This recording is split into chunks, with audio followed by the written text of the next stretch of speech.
1980s, nagumpisa kami noon sa panghuhuli ng kobra para ibenta. Sa magkalapit na barangay ng Kaut at Balanoy sa Lapas Tarlac, may mga kalalakihan noon na tulad namin ay ginawang hanap buhay ang panghuhuli at pagbebenta ng kobra. Pero 4 sa kanila ang namatay sa tuklaw din ng kobra bago lumabas ang batas na naghihigpit sa pagbabawal ng panghuhuli ng lahat ng buhay ilang. Mahigit 20 taon nang lumipas. Isa sa mga natitirang cobra hunter ng Lapas Tarlac ang muli ay natuklaw ng cobra at namatay. Ang malungkot dito ang mga tao sa bukid na tumulong sa kanya. Hindi siya sa ospital dinala kung hindi sa isang tawak. Isang manggagamot daw ng mga kagat ng hayop na pinaniniwalaan ng karamihan. Biniyak niya. Biniyak. Nilagyan niya ng, sabi nung nilagyan daw ng tali. Tapos may tumulong po sa Oo, kanya. ngayon sabi nung may nagtatawak na araw. Dinala siya doon siya nagtatawak. Nung nakarating na po siya doon sa tawak, buhay pa po siya. Opo na, ano pa nga kaya rin ang lalambot, may pinahihingi na ayaw, pinapakain. Tapos naglakad pa ho, magmula rito hanggang doon. Tapos natumba na. Tapos humiga na lang siya gano'n.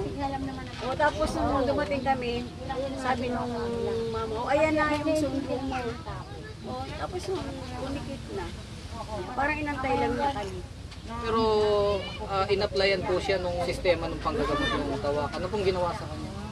Sinugatan? Oo, inanuhan pa siya dito. Parang inanuhan lang ng blade. Apo, dito po tumakbo. Nagulat lang po sila, bumagsak po agad gano'n. Pagdating dito bumagsak, hindi mo tinanong kung gaano nakatagal nung nakagad siya? Mahirap na pong kausap eh. Nung pagdating sa amin, ginising pa kami. Kapasan, boss, ka. Nakakita ko ng ano po ngayon ka. Dali-dali namin isinakay sa kulong-kulong. Ikaw yung mismo nagdala sa palagay nyo, gaano katagal siya doon sa tawa? May isang oras kaya? Baka meron may isang oras. Nung nakarating sa tawak, nakakausap pa, hindi na? Hindi na, makuha na siya. Pero nung bulol na siya. Pero nung nakarating sa'yo, nakakausap pa pero bulol? Oo, bulol na. Maputlang siyang kuha na siya. Maitim na ganito. Bali, nung nakarating kayo doon sa tawak, inabot pa ng mahigit na isang oras na buhay siya? Kuha, gano'n, mabuhay pa siya. Kaya nga lang, bulol na siya. Maputla na natutulog na, gano'n. Tumutuloy yung laway nung kausap? Nung kuha, hindi pa.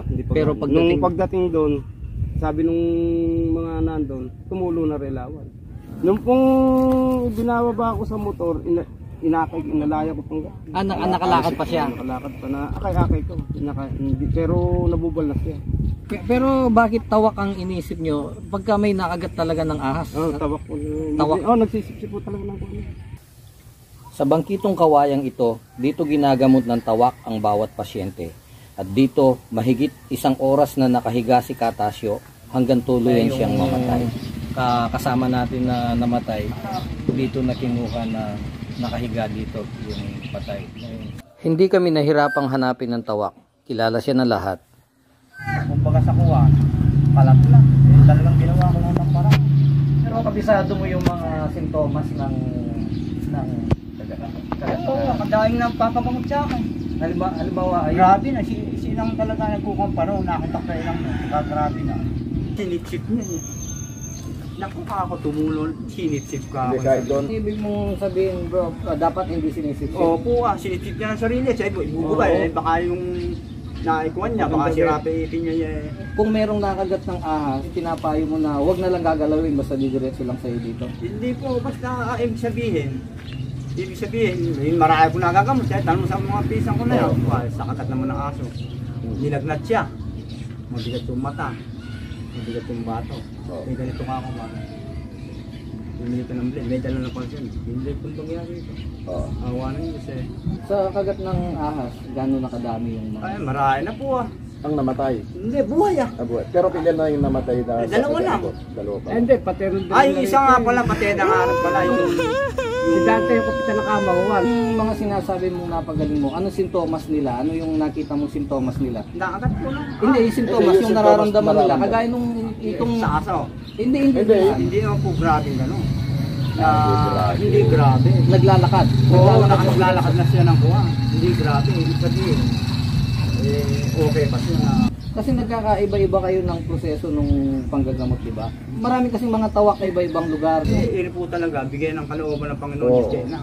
Bata pa sila. Oo, Hindi, nga. hindi, Sabi, dito po ginagamot.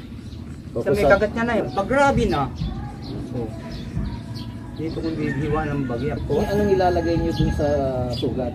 Gin lang po ang kwento. Gin. Ang panghugas yun. Gin. Hugasan ng gin. Oo, basta gin. Tapos yun, Ayan, halika na eh. Ayan pa yung mga bata. tapos yun na yun. Opo, yun ang pinaghuhugas ko. Pero may orasyon ko pa rin sila na Orasyon. Oo. Pag tinastas dito, para sa Ay, bagya lang po yun. Grabe na po. Anong kondisyon nung grabe na sinusugatan dito? Yun lang po paraan doon na Oo nga, anong kondisyon kung nun? hindi pa ako sigurado, bagya lang ha. Bagya lang. O, sabi ko sa may kapatid ko, bagyain mo lang dito. Bagya lang. Nakita rin yung mga bata na yan. Kung napansin ninyo sa mga tanong natin ay niwala siyang sinagot ng mahusay. Ilang beses din na nagtawag siya ng tao sa paligid para magpasaksi. Wala rin siyang paliwanag sa proseso ng kanyang panggagamot. Maliban sa sabihing ito'y bigay ng itaas. Ang tuklaw po kasi ng ahas ay medical emergency. Oras po ang kailangan. Kung ang pasyente na nakagat ng ahas ay nakarating po ng ospital, kahit na po konting pintig ng puso basta't merong antivenom na available, malaki po yung tsansa na mabubuhay yung pasyente. Pero kapag ka po pumunta kayo sa tawak, kahit yung pinaka-slight na simptomas lang, na hindi lang makabigkas ng R, diretso na po yun, mamamatay po yun. Bakit lumilitaw na yung mga tawak na yan nakakapanggamot? Kasi dito po sa Patag, kagaya ng lugar natin na to, marami pong mga iba-ibang klase ng ahas dito, pero ang talagang may kamandag lang na ahas na makikita natin dito, yung cobra. Ngayon, kahit cobra pa po yung nakakagat, meron po tayong tinatawag na dry bite. Ibig pong sabihin, pwede kang kagatin ng cobra na hindi kanya bibigyan ng kamandag. Pero hindi natin alam yon. Hindi rin po alam ng mga tawak yon. Kami, mula nung tumigil kami dun sa panguhuli ng ahas para ibenta, dinidiscourage na po namin. Kasi ang liit po ng halaga, hindi sulit, namatay po yung tao. So dinidiscourage na po namin yan. Pero lalong-lalo na po namin na dinidiscourage yung pagpunta po dun sa tawak. Yung iba po sa tawak, akala po talaga nila nakakapagpagaling sila. Gawa nga ng tumakbo sa kanila, kung minsan walang malay. Kaya sinasabi nila, patay na nga, nabubuhay pa daw. Pag nakagat ka kasi ng ahas, aatakihin ka ng nervyos, posibleng himatayin ka sa takot. Pero hindi po yun yung simptomas. Kung ikaw ay natuklaw ng cobra, 10 hanggang 15 minuto ay mararamdaman mo na ang umpisa ng mga simptomas. Kapag hindi ka na makatayo at hindi mo na maigalaw ang iyong mga paa at kamay, kapag pilit nang bumabagsak ang tulukap ng iyong mata at hirap ka ng idilat, kapag hindi mo na makontrol ang laway mo sa pagtulo at nahihirapan ka ng magsalita at huminga, papayag ka ba na dalhin ka sa kanila?